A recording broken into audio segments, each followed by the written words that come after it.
Silence is the first language of a woman who has already measured the cost of speaking.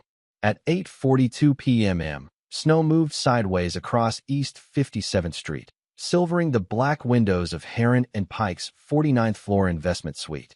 Below, Manhattan glittered in hard blue lines, taxis sliding like coins through wet slush, traffic lights pulsing red against the glass towers.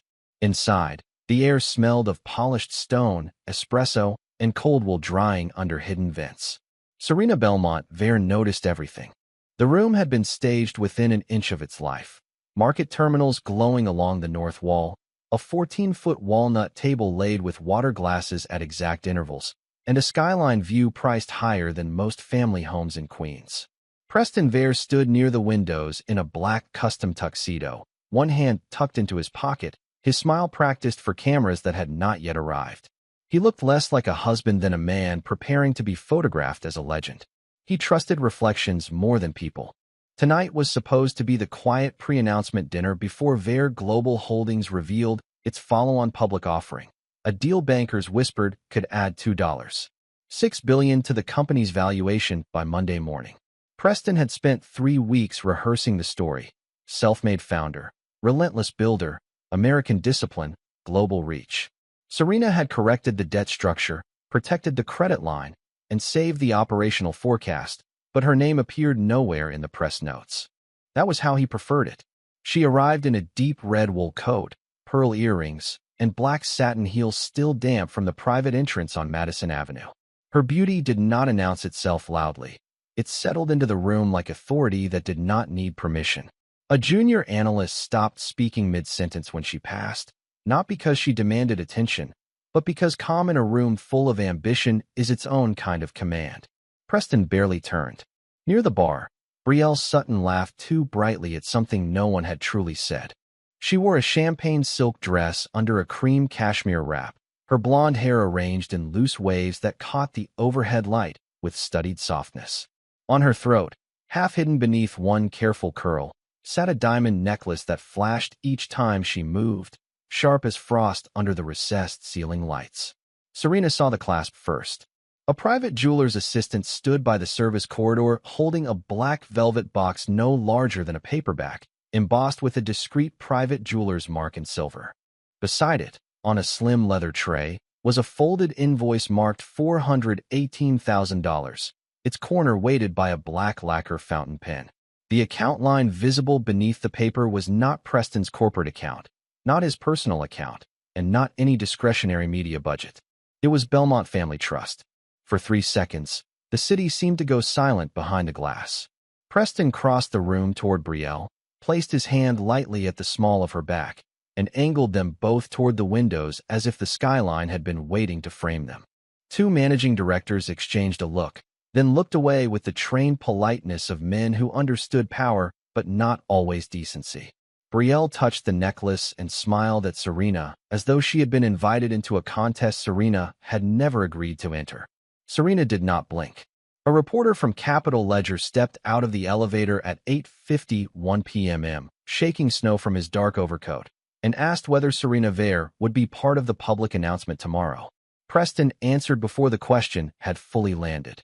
He called Serena his inspiration, his steady presence, the elegant balance behind the brand. The words were expensive, polished, and hollow. Serena heard the insult beneath the compliment. She looked past him to the glass, where the city lights trembled in the falling snow like cold diamonds scattered over black water. Then she looked once at Brielle's necklace, once at the velvet box, and once at the folded invoice waiting on the tray. No one else understood that a small white account line had just become the most important thing in the room. Preston had made the empire's first mistake. Preston's smile widened beneath the recessed lights, bright enough for the reporter and empty enough for Serena to understand. On one side of the room, he stood beside Brielle with the city behind him, one palm hovering near the diamond necklace, as if generosity itself had chosen him as its spokesman. On the other side, near the darker end of the walnut table, Serena remained still, her red coat catching only a thin strip of blue light from the skyline. The room split itself without needing a wall. At 8:56 p.m., Capitol Ledger's reporter lifted his recorder, and asked Preston how much of tomorrow's announcement depended on family stability. Preston laughed softly, the kind of laugh men used when they wanted a question to seem beneath them. He said Vare Global Holdings had always been built on discipline, loyalty, and vision, then glanced at Serena only long enough to make her part of the furniture. Brielle smiled like she had been promoted by proximity. Serena said nothing. The snow thickened against the glass, soft and relentless, blurring Park Avenue into a white-veined river of headlights 1,200 feet below. A waiter placed crystal glasses along the table, and the tiny clinks sounded sharper than they should have in a room full of money. The diamond at Brielle's throat kept catching the light, flashing in quick, clean bursts over silk the color of expensive cream. Each sparkle felt like a receipt. Brielle turned towards Serena with a bright, practiced sweetness and asked if she recognized the jeweler. Preston tilted his head slightly, amused, watching for the first crack in Serena's expression. Several bankers pretended to study the screens, but their eyes shifted toward the women, hungry for a mistake they could later deny noticing. Serena gave Brielle a calm smile that revealed nothing. At 8:59 p.m., Malcolm Greer entered from the private elevator, his gray overcoat dusted with snow and his leather portfolio tucked under one arm. He did not rush, did not perform urgency, did not look at Brielle's diamonds with surprise. He walked directly to Serena and placed a sealed charcoal envelope beside her left hand, close enough for the embossed trustee mark to face upward. The room seemed to lose air. Preston noticed Malcolm and adjusted his cufflinks, still smiling, still convinced legal men existed to clean up rich men's inconveniences. Brielle touched her necklace again, but her fingers slowed when Malcolm removed his glasses and looked at Serena, not Preston. The attorney's voice stayed low, smooth, and exact. The ledger shows a non-business distribution from the Belmont Family Trust, disguised through an executive image expense classification and routed through a trust-backed liquidity bridge, with exposure under the beneficial control trigger mandate. Serena opened the envelope with one clean motion. Inside lay the private jeweler's invoice, the trust distribution ledger, and a preliminary breach notice printed on heavy cream paper that smelled faintly of cotton fiber and ink. A $418,000 line item sat in the middle of the page, small enough to hide from gossip, large enough to awaken an empire's internal machinery. Serena read it once. Malcolm added, "If you authorize review, the founder origin IP reversion clause, the executive misappropriation breach protocol, and the silent liquidation authority can be placed on standby before midnight." Preston's laugh weakened by half a note. Across the room, under warm light, he still held his public smile beside Brielle. In the corner's colder shadow, Serena held the document that could separate reputation from ownership. He was performing marriage. She was auditing consequence. The only sound was the crisp tear of the envelope seal as Serena folded it once and laid it beside the velvet diamond box. Brielle's expression tightened for the first time, not from understanding, but from sensing that the room's attention had moved away from her throat. Preston stepped closer and said Serena should not make a private matter theatrical in front of investors. Serena looked at the city beyond him, at the snow scratching softly against the glass, at the reflected necklace shining over a woman who had mistaken access for power. Then she turned to Malcolm and spoke in a voice so quiet the recorder barely caught it. "Prepare the review." Malcolm nodded once. On the table, the black lacquer fountain pen rolled from the leather tray and struck the glass with a small, final click. At 9:07 p.m., the 49th floor of Heron and Pike had become two rooms pretending to be one. Under the warm ceiling lights, Preston kept his smile alive beside Brielle, explaining valuation discipline to a reporter whose recorder blinked red on the walnut table. In the darker corner near the frost-edged glass, Serena stood with Malcolm Greer's envelope in her hand, her face calm enough to make the snow outside seem restless. The distance between them was only 32 feet. Preston lifted his crystal glass and made a light remark about tense markets, earning a polite laugh from two managing directors who wanted the night to stay profitable. Brielle leaned close to him, diamond necklace bright against champagne silk, her mouth curved in the satisfied shape of borrowed importance. Serena watched their reflection in the glass, his public grin, her glittering throat, and behind them the city lights trembling over Manhattan like scattered ice. She turned away first. Malcolm stepped closer, lowering his voice until only Serena could hear him over the hum of terminals and the soft hiss of heated air. If you leave now, Ms. Belmont, I can file the preliminary breach preservation notice by 9:30, freeze the trust-linked credit exposure by 10:15, and place the source code stewardship covenant under protective review before the market opens. His words did not sound like revenge. They sounded like weather, inevitable and measurable. Serena nodded once. Across the room, Preston saw the movement and mistook it for surrender. He excused himself from the reporter with a relaxed little laugh, crossed the polished stone floor, and stopped close enough for his cologne to reach her before his apology did. "Don't embarrass yourself tonight," he said softly. Serena looked at him with the same composure she used in boardrooms when men lied using numbers instead of words. The snow behind him made his black tuxedo look cut out of darkness, while the city threw pale blue light across the side of his face that cameras never captured. He was still smiling under the recessed lights, still arranged for the room, still convinced that her silence belonged to him. Serena removed the slim platinum guest badge from her coat. It read Mrs. Vere in engraved black letters, a title polished for photographs and emptied of respect. She placed it on the glass table beside the velvet diamond box and the folded invoice, aligning all three objects with almost judicial care. The badge clicked once. Brielle's smile faded just enough for Serena to see fear trying to hide beneath silk and diamonds. Preston's jaw tightened, but he kept his voice smooth because the reporter stood 14 feet away and 3 investors were watching from the bar. Malcolm opened his portfolio and withdrew a cream document headed Notice of Beneficial Control Trigger Review, the ink still dark from Heron and Pike's secure print room downstairs. "A spouse can be ornamental in a press release," Malcolm said quietly, "but not in a capital structure built on her trust assets, her original IP, and her reserved liquidation authority." Preston stared at him. The sentence landed harder than an accusation because it carried no emotion. Serena picked up the black lacquer fountain pen that had rolled from the jeweler's tray and signed the bottom of Malcolm's notice with her maiden name, Serena Belmont, each letter slow, clear, and final. The pen scratched across the paper like a door locking. For a moment, no one moved. The terminals kept glowing, the city kept flashing, and snow pressed its white silence against the glass. Preston whispered that she was making a mistake. Serena handed the signed notice back to Malcolm and looked once at the diamond box, once at Brielle, and once at the man who had confused her patience with permission. "Revenge is loud," she said. "This is consequence." Then she walked toward the private elevator without raising her voice, without smoothing her coat, without looking back to see whether Preston followed.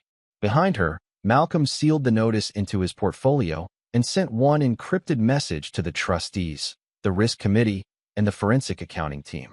The elevator doors opened with a soft silver breath. Serena stepped inside as Manhattan burned blue beneath the snow, leaving Preston under warm lights with a mistress, a necklace, and the first document that proved the empire was no longer his to command.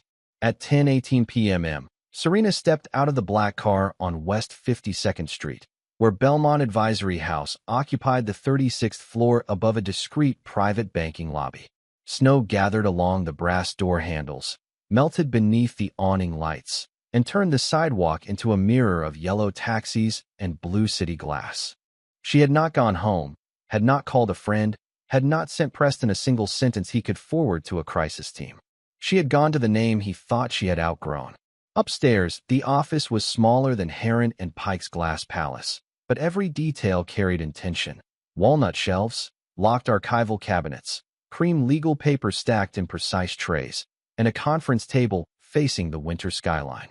On one wall hung a framed scholarship letter from Columbia Law, dated 15 years earlier, the first expensive door Serena had opened without anyone's last name helping her. Across town, under warm lights, Preston was still smiling for late investors while Brielle stood beside him with diamonds at her throat. In the colder room above West 52nd, Serena removed her red coat and sat beneath a single banker's lamp. The split was perfect. Malcolm Greer arrived at 10:31 p.m. with 2 trustees, a forensic accountant named Helen Warwick, and an IP counsel carrying a sealed drive in a matte gray case. No one asked if Serena was all right. They knew better than to confuse composure with fragility or silence with permission.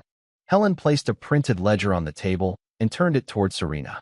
The $418,000 jeweler payment was masked as executive reputation enhancement, but the source path ties back to Belmont Family Trust reserves through a trust-backed liquidity bridge. Serena read the numbers without blinking. The diamond invoice was not the entire breach. It was the final documented trigger in a 7-year pattern of trust-backed exposure, reserved IP dependency, and executive authority Preston had treated as personal privilege. Malcolm opened the next folder and tapped a paragraph marked in blue. That routing activates the beneficial control trigger mandate. And because Vare Global's operating systems rely on your originating architecture, we can invoke the founder origin IP reversion clause tonight. The snow hissed softly against the glass. On a video screen muted in the corner, Preston appeared on a financial news teaser, laughing beneath studio light, as if nothing in America could touch him. Serena looked from his face to the ledger, from the ledger to the sealed drive, and then to the old Belmont name on the office door reflected faintly in the window. He was selling confidence. She was reclaiming ownership.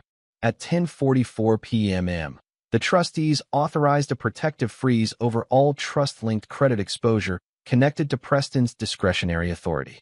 At 10:52 p.m., IP Council initiated the source code stewardship covenant, placing the risk engine, acquisition models, and asset routing software under Belmont review.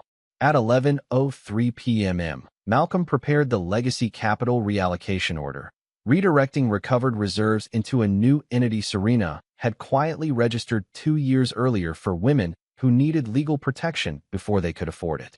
Its name was Belmont House Initiative. The mission statement sat on one page, not decorated, not softened, not built for applause. Legal education, financial protection, and emergency asset counsel for women caught inside powerful marriages with no access to financial truth. None of it had been improvised. The Risk Committee had pre-authorized the emergency sequence years earlier, back when Serena used her trust-backed reserves to keep Vare Global from collapsing. Serena signed the first authorization with the same black lacquer fountain pen that had rested beside Brielle's diamond invoice. The nib pressed into the cream paper, leaving her maiden name in dark blue ink. The only sound was the clean snap of the gray drive case as IP Council opened it and slid the master access key across the table. Malcolm looked at Serena and said, "Once you sign the silent liquidation authority standby, his board can still speak, but they cannot move the core." Serena did not smile. She signed. At 11:17 p.m., while Preston's image glowed on mute across the room, Helen fed a duplicate copy of the jeweler's invoice into the document shredder for preservation protocol after scanning, and the paper vanished in thin white strips. Serena watched the receipt disappear without satisfaction. It had been a diamond to Brielle, a mistake to Preston, and evidence to the only woman in the room who had always understood value. By midnight, Belmont was no longer a name from Serena's past. It was the legal address of his future. At 7:12 a.m., the next morning, Manhattan woke beneath a hard white crust of snow, and Vare Global Holdings woke to a message no publicist could soften. The notice arrived in the board portal before coffee, before market open, before Preston's driver had finished clearing ice from the windshield outside his building on Central Park South. Its subject line was not dramatic, not emotional, and not designed for headlines. Notice of beneficial control trigger mandate. In the executive dining room of Heron and Pike, Preston was still laughing under amber lights, telling a senior banker that last night had been nothing more than domestic tension magnified by nerves. Brielle sat beside him in cream silk, scrolling through photos of herself where the diamonds caught the camera like captured stars. 6 blocks away, in the colder blue quiet of Belmont Advisory House, Serena sat alone at the end of the conference table while snow blurred the towers beyond the glass. He was polishing a story. She was moving the spine of the company. At 7:26 a.m., 3 board members opened Malcolm Greer's attachment and stopped speaking. Page 1 identified the Belmont Family Trust exposure. Page 2 mapped the misuse of trust reserves through the Executive Reputation Enhancement Classification. Page 3 tied Vare Global's credit facilities, acquisition models, and operating risk engine to Serena's originating architecture.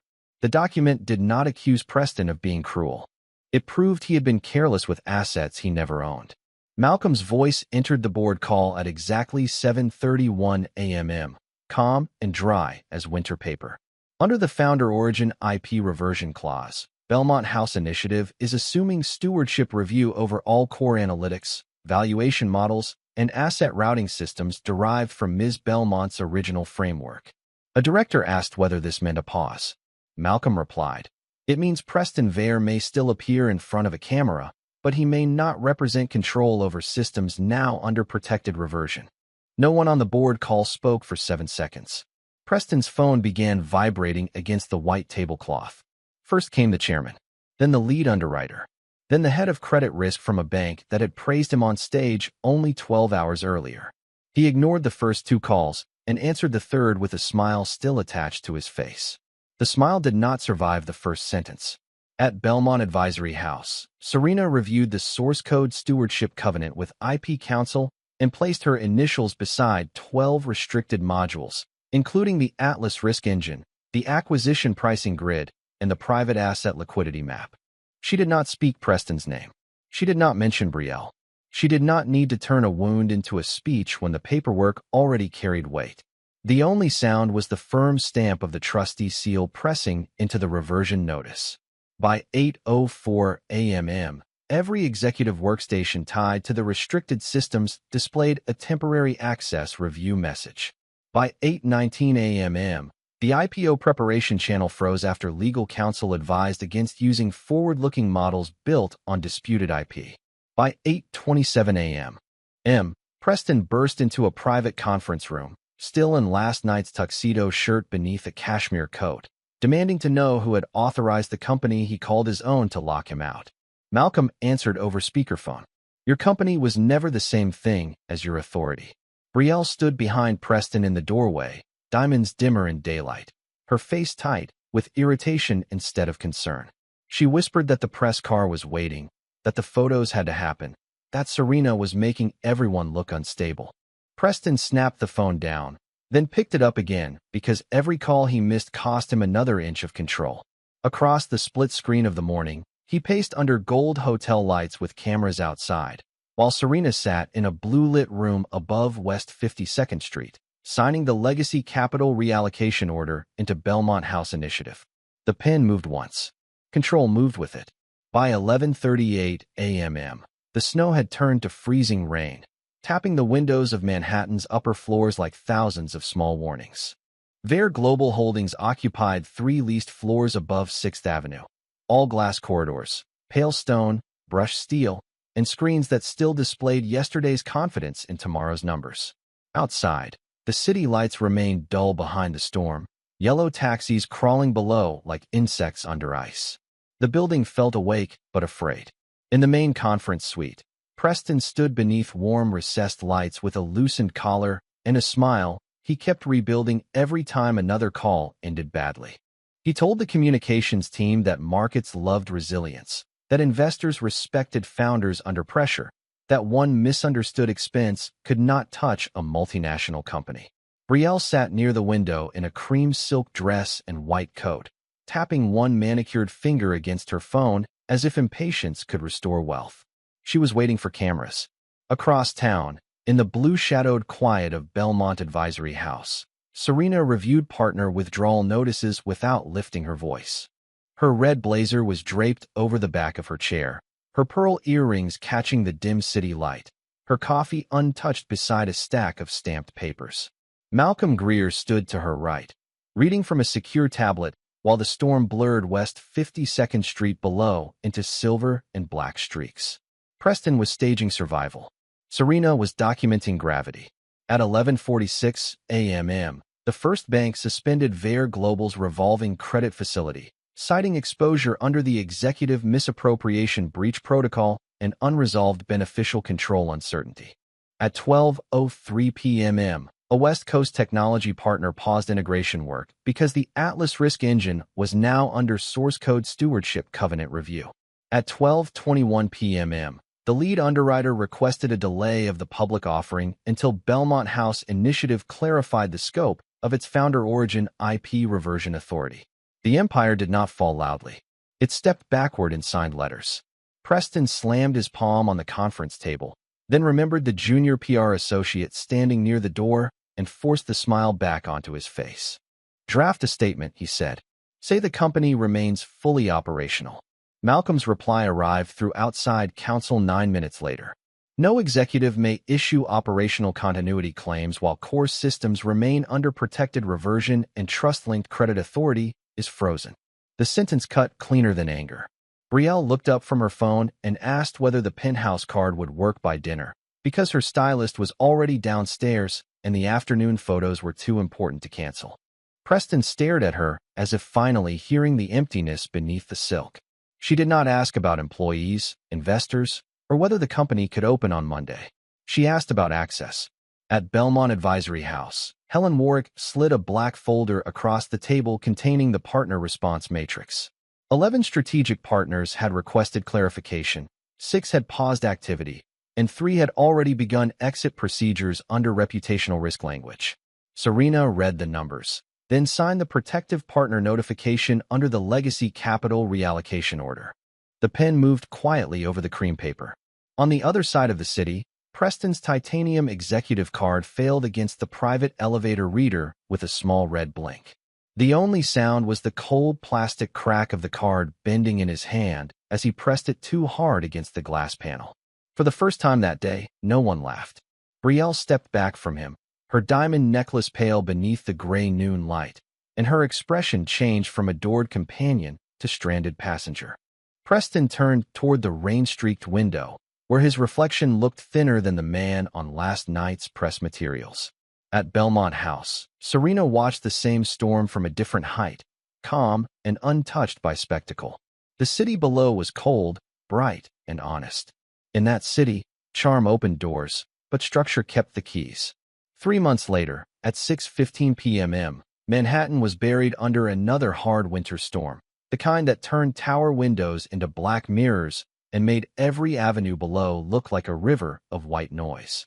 The controlled sale meeting took place on the 42nd floor of Latham Row Capitol, in a conference room smaller than Preston believed a man of his name deserved. The sale had not been designed to punish employees. It was structured to protect payroll, preserve partner obligations, and remove Preston from the control seat without burning down the operating company. Outside, sleet dragged across the glass in long silver lines, and the city lights blinked through it like distant warning lamps. The empire had arrived in a room without applause. What Serena was selling was not every desk, logo, or office lease.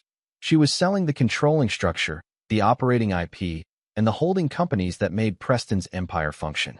Under warm overhead lights, Preston sat at the head of the table in a charcoal custom suit, smiling at the buyer's counsel as if charm could still change mathematics. Brielle was not beside him now.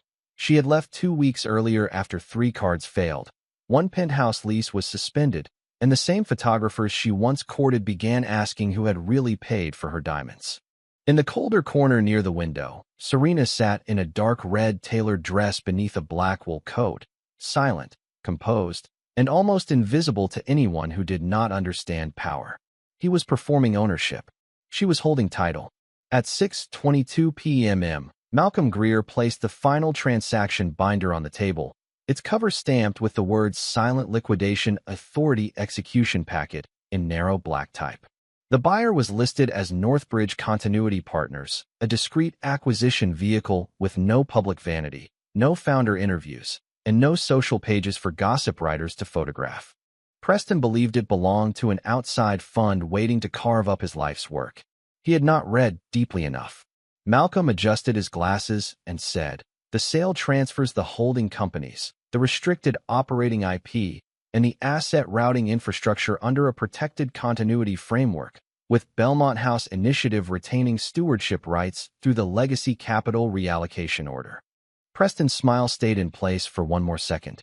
Then it lost its edges. Across the table, the lead banker confirmed that Vare Global's remaining shares would be diluted after debt reconciliation, partner cure payments, and trustee reimbursement. A number appeared on the screen, 7, for percent residual economic interest, non-voting. It was clean, legal, and humiliating without needing to raise its voice. Preston stared at the figure as if it had been typed in a foreign language. "That can't be final," he said. The buyer's counsel slid a blue folder forward. It became final when the beneficial control trigger mandate survived review and the founder origin IP reversion clause was affirmed. The words landed like snow on steel. Serena did not look at Preston while the signatures began. She looked at the city, at Lexington Avenue far below, at headlights crossing through slush, at office towers filled with people who would never know how quietly a false king could be removed from his own throne. Preston watched each page move from counsel to counsel, each tab signed, each seal pressed, each initial placed in spaces he used to command. The only sound was the heavy click of the closing stamp as Malcolm pressed it onto the final transfer certificate. At 6:47 p.m., Preston leaned back and asked the question he had avoided for 90 days. "What does she want from me?" Malcolm closed the binder with both hands. "Nothing. She already reclaimed what was hers." For the first time, Preston turned fully toward Serena, not as a wife, not as an ornament, not as the woman he once expected to remain quiet for the sake of his image, but as the architect standing beyond the ruins of his vanity. Serena met his eyes with no anger left in her face. In the warm light, he looked smaller than his suit. In the blue winter shadow, she looked exactly like the future he had mistaken for background. The transaction screen refreshed, and Vare Global Holdings disappeared into Northbridge Continuity Partners. Outside, Manhattan kept glowing through the snow, indifferent and bright. The empire was sold, but it had not been lost. It had returned to the woman who built its foundation.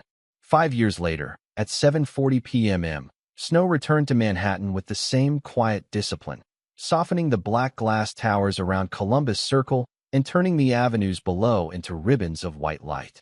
The Belmont House Initiative Annual Summit filled the 61st floor of the ArcLight Financial Center, where floor-to-ceiling windows looked out over Central Park under a silver winter sky. Inside, 1,200 guests sat beneath clean white lights, not for scandal, not for gossip, but for a woman whose name now opened doors without needing anyone else's last name beside it.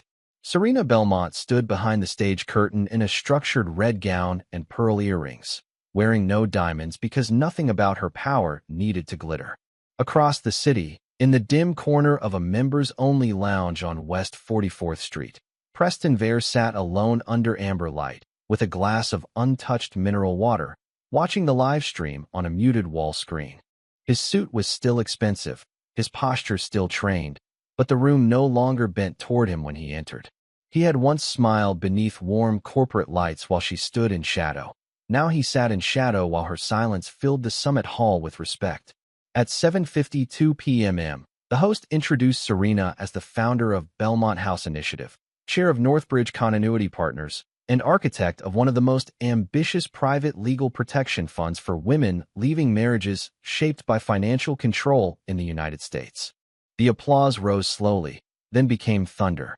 Serena walked onto the stage with the calm of a person who had not chased dignity, but had protected it until the world finally recognized its value. She rested both hands on the clear podium and looked over the room. Behind her, a screen displayed 3 numbers.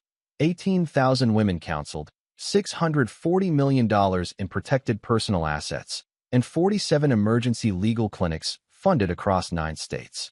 Malcolm Greer sat in the front row, older now, his silver hair thinner, his expression as precise as ever. When Serena spoke, she did not mention Preston, Betrayal, or the diamond necklace that had started the final review. She spoke about ownership literacy, emergency trusteeship, and what she called protective capital sovereignty, the right of a woman to understand the structures built around her name before someone else spends her future. Her voice was smooth and measured. "A signature can be a cage," she said, "or it can be a key." At the lounge on West 44th, Preston watched the audience stand for her. In the summit hall, white city light reflected along the glass walls, while outside snow pressed against the windows like a memory that no longer hurt.